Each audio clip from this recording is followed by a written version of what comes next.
Hello everyone. Today I'm going to show you how to make text fade in Premiere Pro. Let's get started. First, open Premiere Pro and import your clip into the timeline.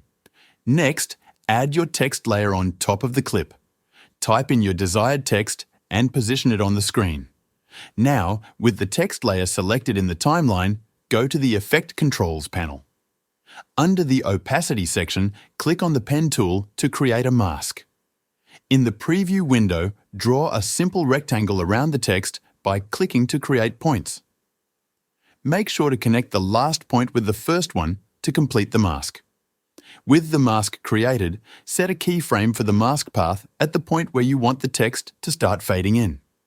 To do this, click the stopwatch icon next to Mask Path. Then, move the playhead to where you want the text to be fully visible. Click on Mask 1 to reveal the mask in the preview window. Click inside the mask and drag it off screen so the text is no longer visible. This creates the starting point of the fade effect. To make the fade smoother, we need to adjust the edges. In the Effect Controls panel, increase the mask feather value.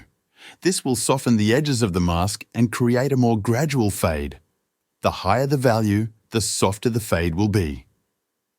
Play around with the mask feather value until you achieve the desired fade effect. Once you're satisfied, play back your sequence to see the text smoothly fade in. And that's it. You've successfully created a text fade effect in Premiere Pro. If you found this tutorial helpful, please like and subscribe for more content like this. Thanks for watching, and I'll see you next.